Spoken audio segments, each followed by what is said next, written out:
Do you have what it takes to be an effective mentor and coach? Well, this video was made for you if you're asking yourself that question. So let's find out together. Hi. If you clicked on this video, it's probably because you've been asking yourself the following question. I think I'm ready to be a mentor, but am I really ready to be a mentor? Well, if that's the case, then stick around because this episode of the Classrooms to Clients podcast is designed specifically for you.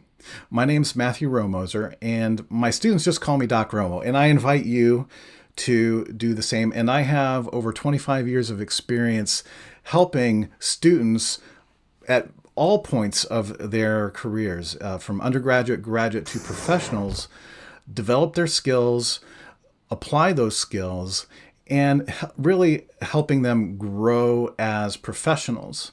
And it has been probably one of the most rewarding aspects of my career, and really is the reason why I decided to leave industry and start my own consulting firm so that I could interface with people like you who are hungry for guidance and insights on how they can become better professionals.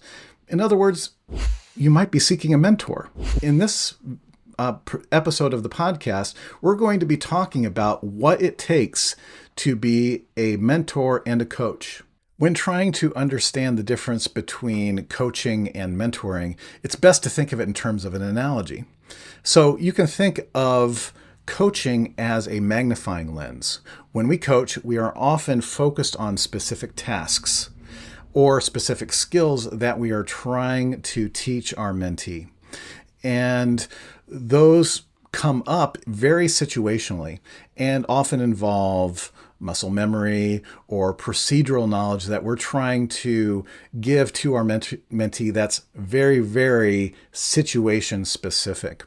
And we are there as the coach, instructing, giving feedback, showing things how things should be done, perhaps even giving a demonstration to our mentee to show them this is the way you do this specific task.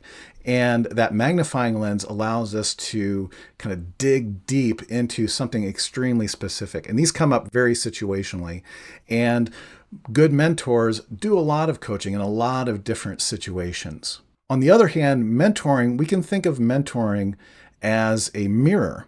As the mentor, we are sharing our past experiences, our past successes, our past failures, and really doing that to provide insight to our mentee to help them kind of understand what the pitfalls are in certain situations. We can use those stories to impart values on our mentees and to give advice to achieve larger reaching goals for our mentee. And so being a mentor is like holding a mirror up to your mentee and asking them to reflect on what kind of professional they really want to be. And then based upon what they tell you, then you can then cater how you structure your role as a mentor to help guide them towards their chosen career path and achieve their career goals. And the nice thing about being a mentor is you don't have to have the answers all the time. If your mentee asks you a question that you don't know the answer to, you can always just say, I don't know. And the joy in that is that you can then learn that and tackle that problem together and learn something together. To me, that's a very powerful motivation as a mentor. So let's start with the mentor model for human-centered professional growth, which is an acronym that I developed to help me remember what it takes to be a good mentor. So being an acronym, the first letter in mentor is M for model the mindset. And that reminds us to demonstrate the curiosity, humility, and continuous improvement thinking that we wish to inspire in our mentees. That's because a true mentor doesn't just tell, they model through both their actions and their values. So it's not just do what I do, but also impart what values are important in being a thoughtful and effective professional continuous improvement specialist. Next up is E for engage with empathy. You want to really understand your mentee's context, pressures, and perspectives and meet them where they are, not where you think they should be. Because keep in mind, everybody's life goals, everybody's professional goals are different. Your mentee's ultimate goal, while maybe having a lot of overlap with your own, may be somewhat different. So you need to meet them where they are and really understand where they want to go. Because effective mentorship starts by really listening deeply and validating your mentee's real life experiences and imparting those experiences of your own that you think will be valuable to them. Next up in mentor, we have N for nurture critical thinking. Critical thinking skills are probably one of the hardest skills for anybody to develop. So you want to encourage thoughtful analysis, reflection, and a real systems thinking when it comes to your processes and to your mentor, and help them to understand. If you're a continuous improvement professional, you want them to understand also how the human enters into the systems that they are trying to improve. And not only just look at the metrics of the system, but also the people that interact with it. You want to ask questions that provoke insight and challenge your mentee's assumptions. You want to help your mentee think through root causes and long-term implications of their designs, not just surface level fixes. Because if you only fix what's on the surface, you often miss many, many opportunities for improving your processes. Next up in the mentor model is T for transferring practical knowledge. So you want to share the tools that you have found to be the most effective, the various frameworks and the lessons learned, both your successes and your failures. You don't have to sugarcoat anything with your mentee, and they will thank you later for helping them understand what pitfalls to avoid. And often that involves you sharing your own failures and where you fell into those pits and had to kind of claw your way out of them. So you want to learn these things in a way that's usable to your mentee. Don't just stick to the theory, but impart the practical knowledge. Don't try to give them all the information at once. Don't just ask them to open their mouth and turn on the fire hose. Make sure that you parse things up in segments and build that knowledge incrementally. Start simple and build and then layer on the complexity as you go so that your mentee doesn't feel overwhelmed. The next role of the mentor is the O in mentor, and that is opening doors. So one of the best things a mentor can do for their mentee is to provide those professional and personal introductions. Because really networking, when it comes to professional growth, networking is where it's at. And if you just sit in your little enclave and never interact with anybody or have minimal interactions with other professionals in your field and just kind of throw your designs over the wall and so on, your professional growth is going to be much more difficult. So whether it's an introduction, a recommendation, or some kind of assignment that really challenges your mentee and forces them to go out and talk to people and interact with them and build those relationships with the people on the floor, people that they need stuff from, people that they need to get information from, and build those kind of quality exchanges. That's going to help them grow by giving them those experiences, and that will help them build their professional network as a result. And then finally, the last part of being a mentor is the R in mentor, and that is to reflect and to reinforce. So whenever you get done with imparting knowledge and giving your mentee the opportunity to apply that knowledge, you want to, after they've done it and the outcome is there and apparent, you want to then spend some time with your mentee and look at the results of their efforts and ask them to reflect on those results. Is this where you wanted to be? Did you accomplish all of your goals? What were your successes? What was hard in this process? Where did you fall short of your goals? Why did you fall short? What were your failures? Or if the project was a complete dumpster fire, what went wrong and what can we do to make sure that doesn't happen again? So you want to gently guide when course corrections are needed. You want to celebrate the successes and turn everything into a teaching moment, even when the projects are done. And that's how you build trust with your mentee. You sustain it through being available to them and reflection and being honest with your mentee. Every mentor has lots of opportunities to coach. Coaching is what a mentor does in many aspects, not just procedural or declarative knowledge or just specific tasks, but you're coaching on how to be a professional. And so there are lots and lots and lots of coaching or teaching moments, if you prefer, as a mentor. And so when it comes to coaching, that's what an effective mentor does over and over and over and over and over again. So I've also developed a model for a framework called COACH, the COACH model for process learning, that helps me remember when I have an opportunity to coach as someone's mentor, how should I approach a problem? Well, the first thing you want to do as a coach is to cultivate trust. And here you want to build, strong and respectful relationships. Trust really creates the foundation for honest dialogue, vulnerability, and long-term development for your mentee. So leaders who coach well focused first on creating safety. They both psychological and professional before giving feedback or pushing for change. If you are the type of person who is overly critical and just beats your mentee over the head every time they make a mistake, you're going to violate that trust.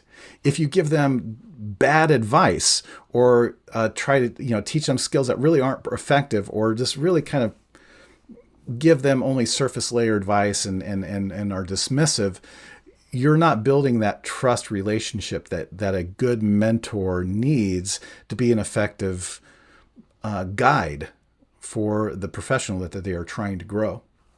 So the first thing that we want to do as a coach is to cultivate trust. And that means being respectful, being honest, giving good, timely advice, and being available to our mentee. Next up, we have O, or observe with purpose. So great coaching, when you're teaching those specific tasks or skills, and you're out there on the floor with your mentee or in the learning environment, and your mentee is trying to accomplish something, and you're observing, quietly observing and watching what they do and applying little corrections, you want to start with thoughtful observations. Let your mentee do the task without interruption, and possibly even allow them to make mistakes. So you want to step back, watch their workflow, and listen carefully to them, and not just take in what's happening with your mentor or mentee, but also how it's happening and why. And so observe without assumption, and identify what went wrong, and give them opportunities to correct and to grow from that. Next up, we have A in coach for ask insightful questions. So instead of directing, great coaches guide. They use questions to uncover root causes. What went wrong there? Why don't you think that worked? Those are the types of questions that a good mentor or coach wants to ask when they are coaching. Another question you might want to ask is, hey, why was that successful? Or what do you think the next step should be? Or do you think anything's missing here? You want to challenge your mentee. You want to challenge your assumptions, allow them to work through and build that procedural and muscle memory in a task, and you want to encourage them to stop and really think and apply those critical thinking skills that you're trying to grow with them. So whether you're using, say, the Lean 5 Whys or human factors, or doing Gemba walks, asking good questions of your mentee sparks reflection and discovery. Next up in coach, we have the second C for co-create solutions. So this is the one part of coaching that I probably enjoy the most, and that is working side by side with my students, with my mentees. And you want to work side by side with them, not only to allow you to provide that feedback to them when they make mistakes or need some kind of correction or have done well, and you want to encourage that type of behavior. But you want to give insights, be there to give those insights to help them develop those habits and tackle their resistance to change. Because if you are somewhere else and they finish it and you're just doing kind of a delayed post-mortem, it's going to be much harder for them to develop the problem-solving skills they need to tackle that problem. So if you're out there and unexpected problems come up, you can tackle them together and help guide in real time your mentee through that problem. So you're going to get much better results if you're available and you're out there working side by side, co-creating solutions with your mentee. So, by empowering them. Don't dictate what to do. Show them and guide them through the process. And then finally, in coaching, we want to highlight strengths and progress. So you want to celebrate wins with your mentee, with the person that you're trying to coach. You reflect back on the impact of their improvements, because coaching isn't just about fixing problems. It's about recognizing the capabilities of your mentee, unlocking their potential, and really kind of helping them see how far they've come when it comes to solving a problem. And seeing them light up when that happens it's one of the best things about being a coach and mentor, is seeing somebody, though, that literally when you see that light bulb just go ding over the top of their head and they're like, oh, I get it now. This is great. Thank you so much, Doc Roma. I really appreciate you showing this to me and spending the time to walk me through this. This is what highlighting somebody and somebody's progress and celebrating their successes is really what helps build momentum when it comes to building professional skills. To tie this all together, let's talk about the mentorship journey, the journey that we take as mentors and coach along the way. So really, being a good mentor is about blending mentorship and coaching in a way that helps our mentee get to where they want to be professionally and to develop the types of skills that they need to succeed. And so we can think of this mentorship journey is kind of a winding road that extends off into the horizon.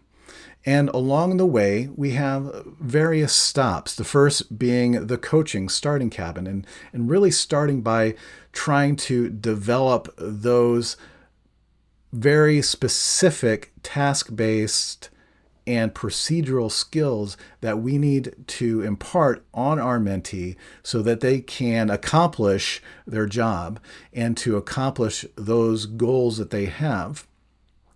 Then next along our journey is confidence and trust. And we can think of these as kind of like building houses. Along the way, our mentorship house gets fancier and fancier. And when we get to confidence and trust, we've now built a bungalow with our mentee. And that's where we do what we can to show our mentee that they can trust us as their mentor, that we will always be available to them. And that our door is always open and that we will give them good advice and we will not lead them astray. Next up, as our mentorship house gets built up and our skills get built up with our mentee, is the challenge double-decker. We want to challenge our mentee to eventually be independent and autonomous. We want to develop their skills and we want to give them tasks and allow them to do those tasks on their own, giving feedback along the way and helping them fix problems when they arise and give timely feedback on errors and omissions and celebrate their successes with them. And next along our mentorship journey, once our mentee has really kind of learned to reliably be able to perform the various tasks involved with their job and their role within your firm or within their company or even professionally, then you want to challenge them to teach those skills back to you or teach somebody else those skills. That teach back modern smart home is the next to last step in our mentorship journey, and that reflects our mentee kind of approaching the final mastery phase of their journey with us as professionals. And so if they can teach those skills back to you or teach them to somebody else, teaching not only helps the person who's being taught, but the act of teaching skills reinforces those skills within the person who's actually doing the teaching as well. And it helps build confidence in the person that you're trying to teach. And it also shows your mentee the joys of being a teacher and how rewarding that is. And then finally, along the mentorship journey is the mastery mansion. And that's where you as the mentor can kind of sit back and kind of take in your creation and see your mentee kind of, who was a fledgling bird before, really take wing and fly on their own. And your role, once your mentee has kind of achieved mastery and is operating independently and really being a mentor themselves to other people, is now you can sit back and not only take that in, but be available to them going forward. Because the mentorship relationship is long-term. And many mentorship-mentee relationships evolve into long-term friendships. And at some point, even though your mentee has achieved mastery and they have mastered the skills and they've been operating independently, they still may come across situations every once in a while. And being available to them so that they can check in with you later on down their career path and say, hey, Doc Romo, I ran into something and I was wondering if you could provide me some insight, or I am trying to do something new and I was wondering if you could provide some introductions for me or give me some advice or maybe help me co-write a proposal on something. So being available to your mentee down the road is a very important aspect and is what allows you to maintain that friendship that you will inevitably develop with your mentee going forward. Because that relationship does persist. You really never stop being a mentor to your mentee. Like I said earlier in the video, my PhD advisor, Dr. Donald Fisher, I still consider him my mentor, and I still go to him for advice every once in a while. And I'm not shy about asking for that advice, and I know that he has mentored many graduate students. I'm not the only one, and he's a wonderful mentor. He celebrates the successes of every person that he helps along the way, and he's a very gregarious person, and it's everybody who works with him adores him. And so that's the type of relationship that you are building with your mentee. And don't shut them out once they've left the nest, be available to them. If this podcast on the coaching and mentorship has been useful to you and you would like to discuss it, please feel free to reach out. I am always available.